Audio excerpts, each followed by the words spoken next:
The Arnie Bach Keeping Music in Schools called the Music Drives Foundation. Arnie Bach, B-O-C-H. He's B-O-C-H. He runs. It's a huge dealership in Boston, and he's a very, very well-established guy. Let's put it that way.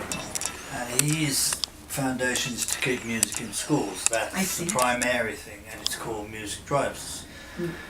I also do the YAP, which is the Youth Advocate Program, YAP. Youth Advocate Program. They're all over the country. In fact, they're all over. They're in Ireland as well and various other countries. But I know the CEO really well, so I do a lot of stuff for them. And it's keeping, kids off the street. They have a big wooden schooner there, like they can use to teach the kids all about sailing and it's like teamwork. How nice. Thing, yeah. Mm-hmm. How nice. And then because we're all into boats as well, but it's about the only two. I mean, I in England I do have a few that I was involved with the cancer research thing. Well, two is two more than a lot of people that we talk to have. Cancer research and also the St. Jude's. St. Jude's. St. Jude's, yes, that's always a very... My father was in St. Jude's until he was 9 years old, so Oh, I've my. always been involved with that. Mhm. Children's Hospital. And children's, yes. Yeah, and children's hospitals. children's. I know because, that what is most fascinating is the fact that it's helping other people, Oh, and like you mentioned about the schooner thing, is such an unusual kind of Yeah. thing, where the person is actually the kids are getting they're involved learning doing something something. very, very.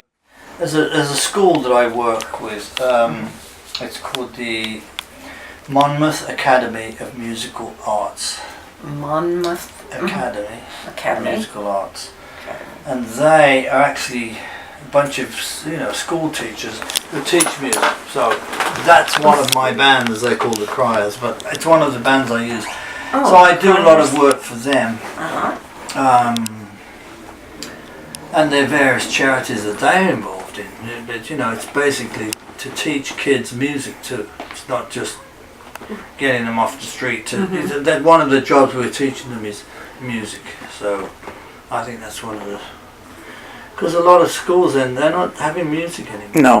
Kind of not, because they can't afford to or something. I don't know. That's right. It's a tragedy because music can literally save a young person's life Totally. if they have an expression, and even if they learn some basics and know that it's something that they can do, rather than just listening to the radio or watching videos, to know that they can express themselves Absolutely. is so important. It saved me.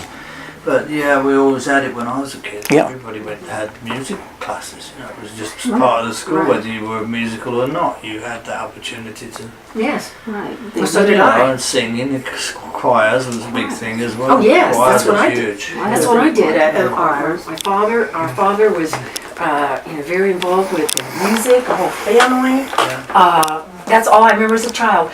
A little rocking chair that I had, listening to my grandfather with his marches. It was everything, all types of music, and I've always loved all types of music. And it's the basis for everything. It can pull you through anything. It really is. It can pull you through anything. Because I was in a car accident, and then I would have to do my exercises for the whole body. I practically knew every one known to man, woman, and child.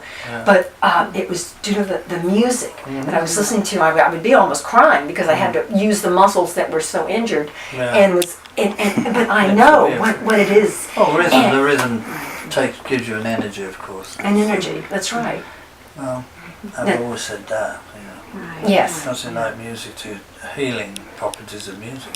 Oh, That's it. I mean, old people in people's homes. People go and play the piano for them, take the dog, and Right. it all kind of makes everybody happy. Yeah. That's right. That's what they do. They love their musical days, and when the people take the pets in there, it's just Well, And even these something. I know. Isn't that sweet? I know. important.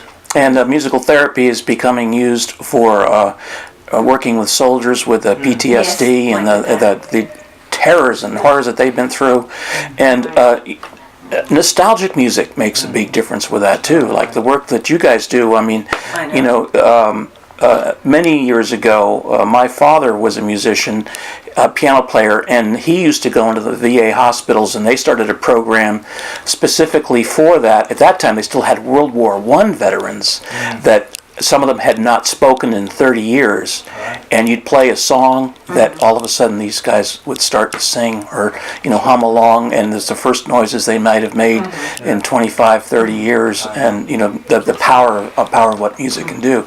Now, of course, our generation, we love to come for the nostalgia, but we also enjoy the musicianship, and which is, you know, just terrific. And God, to be able to continue what you do indefinitely, and you're very smart because you have some excellent guys behind you. You could do this forever, you know, if you keep that up. And that's so important to keep doing that. Well, I have 4 or 5 different shows that I do, which is just one of band on their own. But one of the things we're working on, I've had it around for 25 years, and which I do have a charitable section of that. It's a musical that I wrote, and it's an environmental musical. It's called Arctic Song, and it's basically, well, it's not just about the Arctic. It's about the whole world. You know, the ecology and everything to do with what's going on in schools these days. All the kids are learning everything about environmental issues. So I'm doing that with SUNY in Fredonia. It's the New York University. And they are actually, as we speak, rehearsing the orchestra for a performance. It's not really a musical yet. It will be, but it will be just the music of first. And that's going to be, you know, we're going to be involved in a lot of charities with that. Obviously, it's for its educational purposes as well. When will the premiere be? Or a year? Said, you know, they have to work out when theatres are available. You know, the time. It takes them a while because they can only do a certain amount of rehearsal within school. You can't just say, okay, let's do it.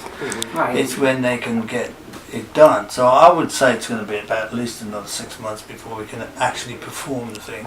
And would it be it would be in the Northeast? Well, it will be there first, but the whole point is to get it into all of the universities because one leads to another. Yes, exactly. Yeah, that's the way it goes. And musical, you also involve, you know, the other arts there too, with the scenery and whatever it is, which is very important absolutely. too. Everything. And it's basically also endangered species animals. Yes. So that's going to be a major part of it too. So, That covers a lot of ground. That'll be, In other words, there's a lot of work to do out there. Absolutely, there is. But you know, again, it's through music. I mean, you present 16 songs joined together with storylines there, and then with visuals, you can take the next level. But with the ultimate thing is to do a proper musical. You know, like with the whole bit. The whole thing. I did it with children actually years ago. I did it with 12-year-old kids, 12 girls, 12 boys from 2 private schools. It went really well with their parents, and it was really meant to be that. It was not really a child, you know, market, but it was a family market. But children performed it, and it went really well. I got great reviews. So now I'm taking it to the next level.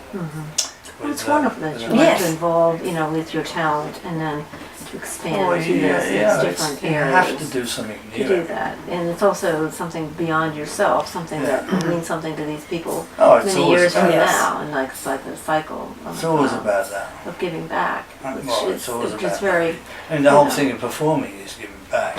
Oh, yes. I mean, you enjoy the actual thing of composing and stuff and, you know, learning to play and all that. Oh, yeah. Giving back and get the reception is the main thing of all. That's There's nothing better than that. No, and to be received that way, and then also with the other projects that you're involved with, you know, with the environment, as well as the children, the schools, the music, and it's all tied in. It all comes together. Yeah, it really does. And the great thing about that is, of course, that there are all different generations too. I mean, young people now like this music, and that makes them more receptive to what you're doing now. Because it's going to carry on now from after we're long gone. The music and that energy, the creative energy you're sending out now is going to last long beyond us, which is great. Exactly. So the fact that I'm involved with a school project, really, which is the environmental thing. Yes. Which is also involved with keeping music in schools, obviously, because it's going to be a college or a university that performs it. You're tying everything into one thing, and then of course you're raising money for different areas within that circle. It's a lot of people. You meet so many people doing this thing. Oh, man. And they just all want to get involved to so that they can. Well, a lot of people with money, they want to put the money into the right things too. Right. So they want to make sure that it's a legitimate thing. You can't just do a charity. Yeah, that's right. They try and use charities to get famous. Yes. Oh, yes. Please donate to our trust. Yes, I know. So they and the funds are going. So they're very well vetted. They're very well vetted. Yeah. Well, that's what happened with Bob Geldof with the thing around the world thing. What was that called? Feed the World. Oh, yes. Oh gosh, yeah. And those countries didn't see that money. No. A lot of them were military regimes anyway that just kept the money. Right. They just see that it actually gets to the so you've really got the structure has to be there to do it properly. And that's certain things. I mean, I'm involved with something with Paul McCartney, which is the Hungry, the hunger thing. And in fact, I've just done a recording up in Fredonia, well, Buffalo, to do with that charity. And Paul's 100% behind it. And we used Mother Guitar. But we got that crowd to record another version of it. And then whatever they sell that for will be their charity. Well, that's wonderful. He's got enough smarts behind him to be able to see that it works out right. And that is so important. Oh, yeah.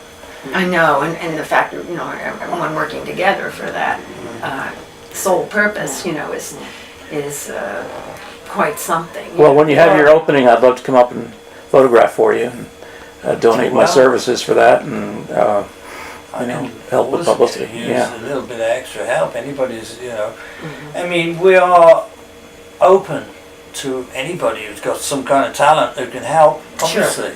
Right. But at the end of the day, obviously, it's got to pay for itself. You can't just do it.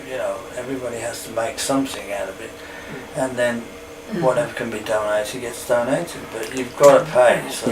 Right. But I've learned that you get by giving, and by if you're doing it right.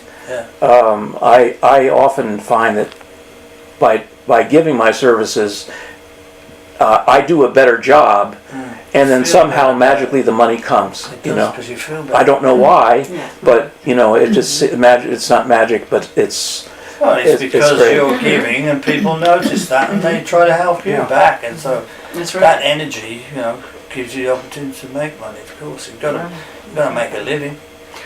But you can't really do much unless there's money involved. Yeah. I mean, you can't do it on a big scale. Oh no, of course. You need money. funds to do it with, or to either raising the funds or just getting rehearsal space and all getting that stuff. musicians together and stuff. Any kind of production. in your choice of your musicians and everyone involved with that, like you mentioned And before. of course, a big project, you have to be able to float the whole thing. It takes a certain amount of time to do it. You've got to be able to float it financially because people go off and work somewhere else. That's the way it works. Sure.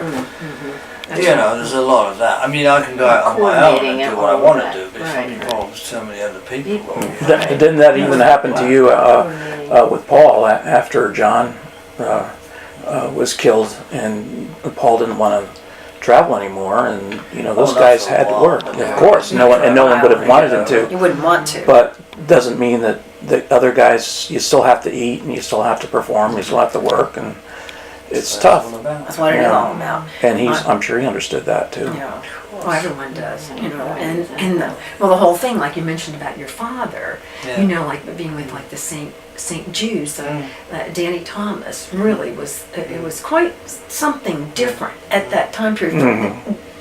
People hadn't heard of anyone specifically doing it. They did the Shriners. A lot of times you would hear about the Shriners, but then whenever he started that St. Jude's, I thought that was just an incredible thing. And then the only thing you heard celebrity-wise was Jerry Lewis doing the marathons in the 50s. And I know his son. Yeah. Gary Lewis. Gary Lewis. He's going to perform here. We're going in a to few see weeks. him. It's going to be great. Here, October 1st, I believe. He's gonna Yeah. But he's going to be doing, is it Gary, the one that does the videos? He's got only one son, right? Is he only I I believe so. remember, I think it was Gary, just Gary, I believe.